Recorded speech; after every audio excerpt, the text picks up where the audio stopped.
Hello and welcome back to War Thunder, and today we will have a look at the M103 in a really long tank review, I suppose. There is a lot to talk about this tank, especially its armor. But let's summarize this tank, and I want to give you some of my opinions on it before we really kick off with the tank review.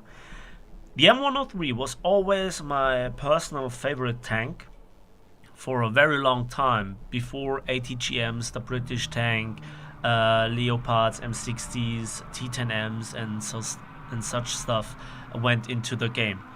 It was the first tank with which I seal clubbed Russian high tier tanks like crazy. I literally did.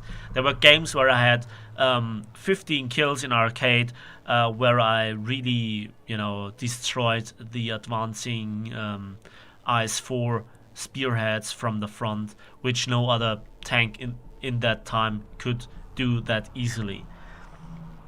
Especially at long ranges, this tank is fantastic. I really love it. It was the first tank that brought in high performance heat shells. Back in the days, they weren't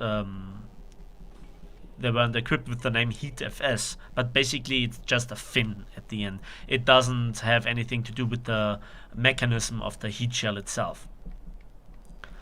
Yeah, and this actually started the downfall of this tank by itself. Why? Well, before this tank was introduced in the game, or the American tank line therefore, the highest penetrating shell in the game was the Russian ISU 152 with a 250mm heat shell. It was the highest penetrating shell back in the days. And as I mentioned, many things have changed. So, this tank has fallen to a lot of the power creep issues in the game. But I think it's not more vulnerable to ATGMs or Heat FS or APDS than a lot of other tanks. But we will talk about this in a moment. Yeah, the gun is still a killer, and what a gun it is. It is a very long barreled 120mm M58 cannon. It just packs 33 rounds of ammunition, which is, well, for some battles you might run short on ammunition. But overall, it is a good, precise gun. The reload and so on is a bit of a negative factor. Yeah, but overall, the tank is described at best as a Conqueror, or the Conqueror is best described as the British version of the M103. A bit in its armor layout, a bit in its gun performance, the engine performance, the top speed, the difference between arcade and realistic. This is not a very good tank for arcade, although it has a better life than the Conqueror in my opinion in arcade.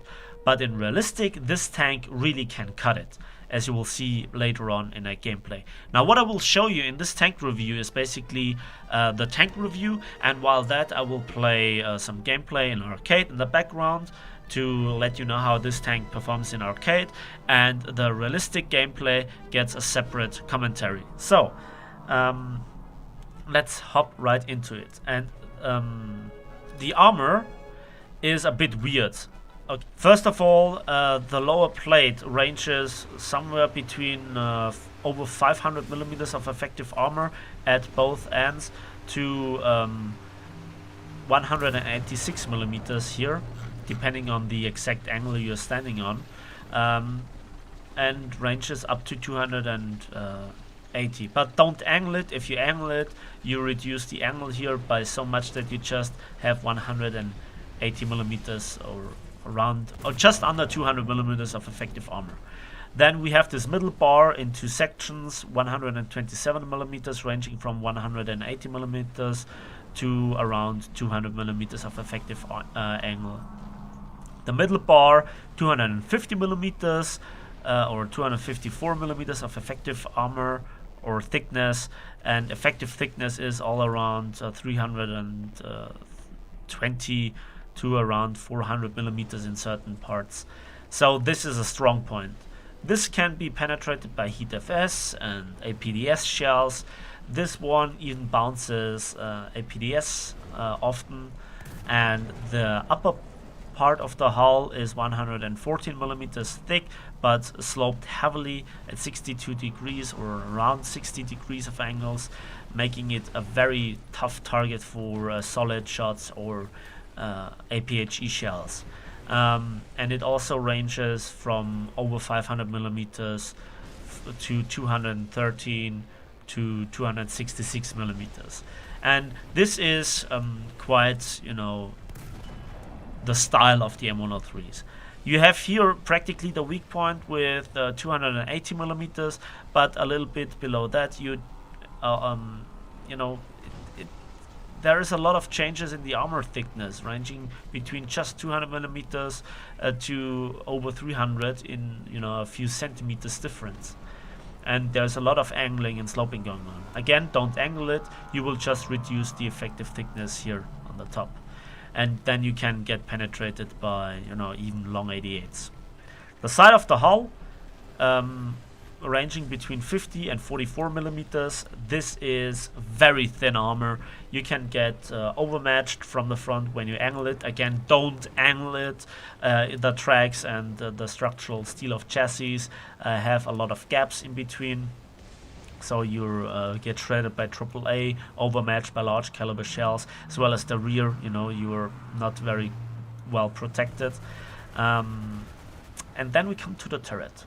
First of all, there is still this part here where you also can get penetrated. Just 25 millimeters of top of the tank or the hull. If you're like this, you can get overmatched. There are those vision ports, which you don't quite see here. Now you can see them a little bit. Here you can see them. When you hit them, it interacts. The shell interacts with the hull here, and then can overmatch it. Then we have the turret ring all around, which comes in two sections: 127 millimeters, sloped at 21 degrees, effective thickness 140 millimeters. And a bit below that, it's sloped at 60 degrees, making it 260 millimeters of effective armor. Then we have the turret, and the turret is really a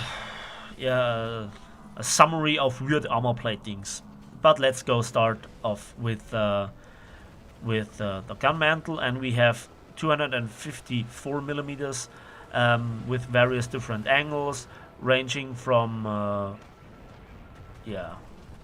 over 300 millimeters, 330 millimeters, partially over 500 millimeters on both sides, very symmetrical. Then we also have this 350 millimeter gun mantle frame, so to speak. Then we have those parts here, also 160 millimeters with various different angles. Practically not able, you will not go through there. Then we have this 101.6 millimeter plating on top, on over and below the gun, but it has an overlap with another 127 millimeters. So with those drastic angles, you come around 370 millimeters of armor at least. Same for the top of the tank, and we have an overlap, but the overlap is not complete, and that gives us the first weak point on the turret. Shoot between the two machine guns, just over the gun, and you will go through, because the overlap is not complete. And as you can see, this plate just stops below, over the machine guns, and this one is not thick enough to stop stuff. So then we also have the rangefinders, 100 millimeters, and as far as I can tell, they count to the hitbox, as well as on the 10.5 centimeter King Tiger or the Panther II. So you hit them with APHE or HESH shells, and they splitter in the inside of the turret. Then we also have this Commander's Cupola. If you have around, at least 130 millimeters of penetration, again with APHE shells or HESH shells, you will do tremendous amounts of damage.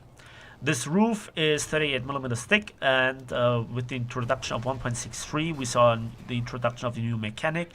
If the shell's caliber is 30 larger than the thickness of the armor it intacts, the chances of bounces or ricochets are drastically reduced. That means if you don't bounce at extreme angles like this, when this tank is a little bit hull down, you have your like 85 millimeters or no 85 degrees of angle, you know, so a lot of stuff will still bounce. You have a 50-50 chance of bouncing with any kind of shell. Solid shots, APDS, APHE, hash, or even heat FS will bounce here very often. But it got more vulnerable. Then the rest of the turret front armor is here. We have those two platings, 140 and 120 millimeter. They are vulnerable to hash shells, and especially here you can go through with long 88s or Yak Tigers. I'm not mentioning the T10M's shells or even the Russian 100 millimeter stock APHE shell.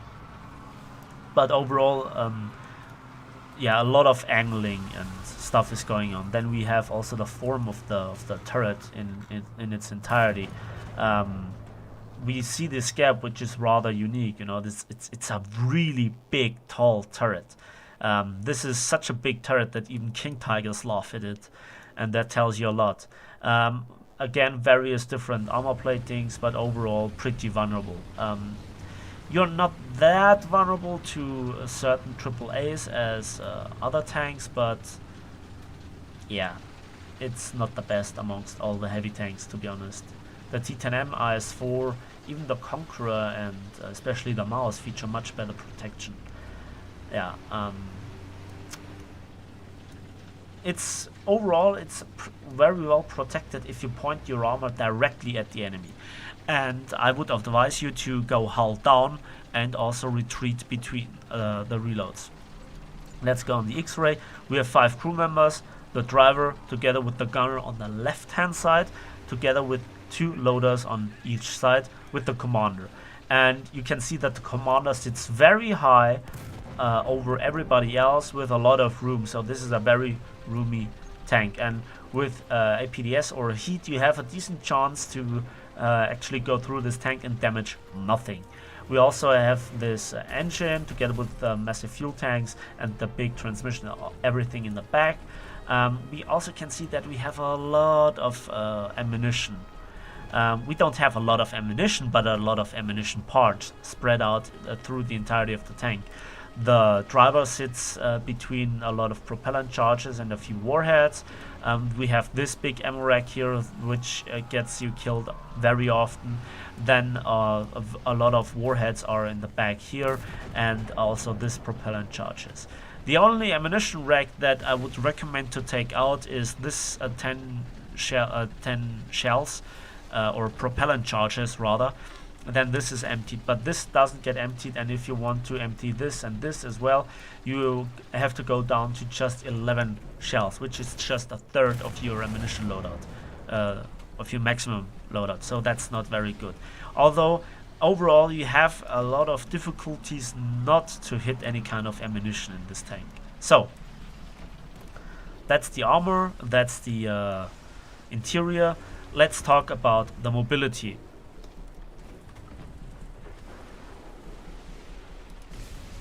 And we can see that this tank has 810 horsepower in realistic for a 56.7 ton tank. This is not the heaviest of the heavy tank, it's rather light for a heavy tank.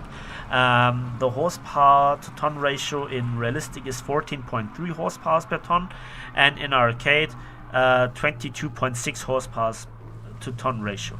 That is not bad. What is bad is the top speed of just 33 kilometers an hour. You are significantly faster than something like the Mouse, but even an IS-4 will overtake you on hard terrain. But the maneuverability is not bad. Also, because you have a rather high horsepower to ton ratio, you always go relatively fast compared to your top speed. You often reach your top speed, so that is nice to drive. It's the same as in realistic and arcade, so there is not much difference, to be honest. So the mobility, you will go from A to B, but you have difficulties flanking, as you know, you have a vulnerable sides, you're not that fast, and you know, your engine part of the tank is rather big. So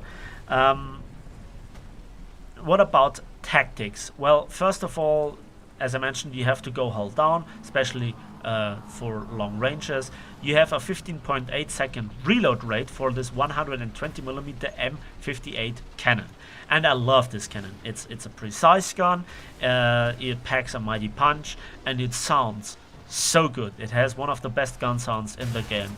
Yeah, then you are backed up by this 50 cal, which is really important to knock down fences or certain bushes, trees. You can shoot down aircraft with it. You can, you know, damage certain AAAs and mark your enemies. But you know, when the commander is down, you can't use this. You can't use this machine gun anymore. And you're backed up by two 7.62s, but they are more cosmetical. There are those two eyes, so to speak.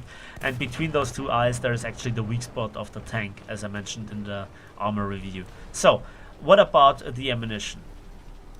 And here is practically one of the biggest differences between this tank and the Conqueror. They feature the same reload, but they have a very different shell layout. We have the stock shell, which is a simple solid shell, AP shell, the M358 shot, which has 281mm of penetration at close ranges. It works decently against sloped armor, but it's not an APDS shell. But it travels at 1067 meters per second. That is, you know, faster than the long 88 with around about 1005 meters per second, if I'm not mistaken. Yeah, and due to the high caliber nature of this shell, the chances of bounces and so on are not that great. Then we also have the M356 HE shell. Normally HE shells are not that much worth mentioning, but this is an HE shell that has a very high penetration value for its caliber.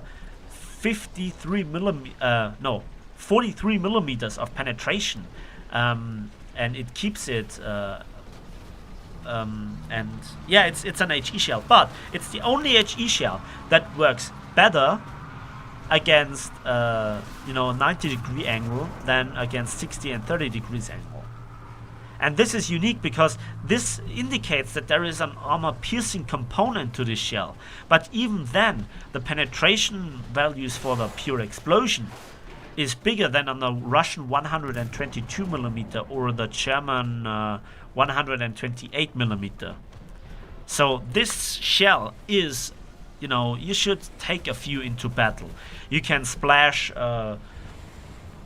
for example, tanks below their gun, and if they have a turret like the Russians or so on, it will splash through the driver's hatch and blow up the entirety of the tank. But that is not, I think, the desired shell. It's this M469 shell, which is just a tier 2 upgrade, and it travels at 1143 meters per second, and it's an heat FS shell. Forgot to speak English there for a moment. 380 millimeters of penetration. It is not as good as the heat shield of the T10M or the Leopard, therefore, but it is still a really good punchy shell. And while it doesn't have the penetration, it seems to have a bit more damaging effect than the Leopard's shell. This could be just me, but it feels a bit more punchier. Okay, so that's the ammunition. You should actually choose all to take a few shells of each type with you. My ammunition loadout is 20 Heat FS shells, 3 HE shells, and 10 solid shots. And it has nothing to do with the tremendous 1400 Silverline cost of the shell. Sometimes a solid shot just enables you to shoot through, you know, through wooden structures, through houses even, or through fences, which you can't with the Heat FS shell. Yeah, and I think that's basically it. overall, I really love this tank, but I think that's enough theory crafting, and let's hop into some gameplay. So let's have a look at the results for the second arcade battle. I got 44,810 silver lines and 4,594 research points for 1 aircraft, 5 ground kills, and 4 assists. So, yeah, so that shows you that the T10M is a decent tank, at least on Sinai, which is a great map for this tank. Before we go on with the realistic gameplay, I just wanted to show you 2 short clips what happens when Heat FS behaves like APHE. So that was my kill on the Leopard, and this was another Leopard killing me the same way with Heat FS exploding in the inside of the tank. So let's go on. And finally we come to the realistic battle part. And please have a look at the speed. I'm going here, you know, around about 20 kilometers an hour all the time. And when I have time to accelerate, I will eventually overcome it. As well as, you know, going upon hills. I'm not that slow than, like, for example, other tanks. And here I crit the gunner on the commander and the gunner on the Leopards. Those are really fast tanks in realistic battles, I have to say. And here I stop again, a bit forwards and backwards, throwing off his aim, and I finish him off with the first shell hit, which was a very good hit in the ammunition rack. The second Leopard wants to play a little bit with us, and there he is again. And this shot was really bad. It was aimed too low. But you can see the magnification on the gun side. It is not too bad, but I can't adjust it. You know, I don't have 2 zoom stages like back in patch 1.61. I hope Gaijin comes around and changes that. It's really easy to aim with this gun for long ranges, because not just because of the zoom, but also the trajectory is rather flat. A benefit that you don't have at lower tiers with most guns. The long 88, which I mentioned before, is a rather great exception. Sadly, this is the only tank that's equipped with this gun, with this 120mm gun, because I really love it. I mean, the gun sound is fantastic, the trajectory is flat, the reload is decent for this caliber of shell. I'd love to see an APHE shell on this tank, but it seems like historically the Americans didn't make any APHE shell for this kind of tank. And look at this. Yeah, that was an engine blowing up. I have to say, engines blowing up are questionable. I don't like it, to be honest. And now I am near the cap circle. I think Sinai, to be honest, to give my first impressions, is a really good, versatile map. You have long range engagements, you have close quarters engagements, you have up and downs. The map is not divided into, you know, fixed corridors like you see it on a lot of other games that feature tank combat. It is a really good map, to be honest. I like it. Also visually, it's really great with all the dust and the wind going on, which you can't see sadly at the moment. So I just captured, and where to go now, right? And then I saw it. I saw just a glimpse of the tracks of a Leopard. I mark him with it, and the gun handling. Now the gun handling overall when you're still is really good, but when you're rocking forwards and backwards, it throws off your aim. And also, you know, the gun swings left, right and center. It's really like the gun, it feels very long, you know, it really feels that long. And then I see, you know, the top of another Leopard or something like that, and I just want to kill that guy. But, you know, I'm not sure. I heard an ATGM going off. It was one of ours, the M551 Sheridan. Then I see the Leopard, he's distracted. And I blow him up. Nice shell there. Into the other side of the ammunition rack. But I don't want to call my luck, you know. I don't want to look like a fool being overextended a lot. And then the kill feed just... Oh. Yeah, we lost a lot of tanks right there. I'm looking around, you know. Not quite sure. This stone here is really great because it covers the entire right hand flank. From the left hand they have a steep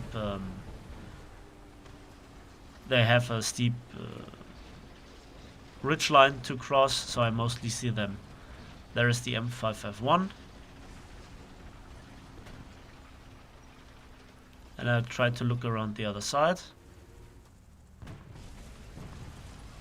Then I saw the firing, the muzzle flash, together with the dust kicked off. And another nice shell. And you know, you can rely on German ammo racks. They explode. That's my 4th kill, you know. Not too bad for a pesky arcade scrub. Then I was shot, but I didn't see from where, you know. And I have no idea what to do. I'm tracked, by the way. The repair times for tracks. So long.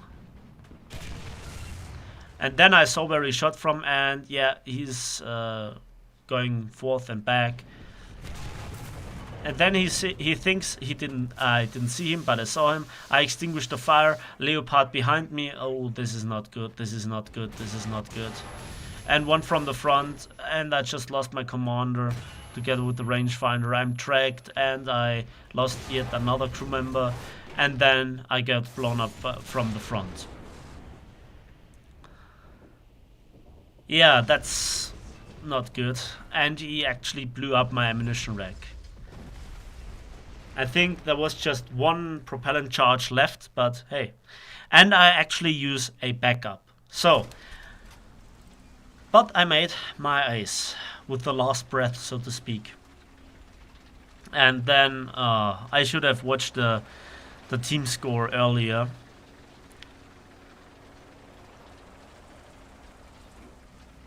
And I'm not sure where the enemy is. There are a lot of enemies. I take my time to look around. Then advance carefully. And then I get hammered from behind. And I just go a little bit forward to deny the Coelian the side shots. And I crit his machine gunner and the driver. And then I reload, you know, behind the rock. But he will replace the driver before I have reloaded. I hear planes going over me. And this is, you know, the drawback, especially against German tanks. With all this heat shell. I should have switched to AP shells, to be honest. Maybe even the HE shell from the side, but yeah. 3rd shell, finally the gunner is silenced, for a moment at least. I'm pretty nervous about those planes. I mean, the Coelian has shot me a lot. Yeah, and it seems like his guns are damaged. And I kill the driver, which is the last of 2 crew members. So that's my 6th kill.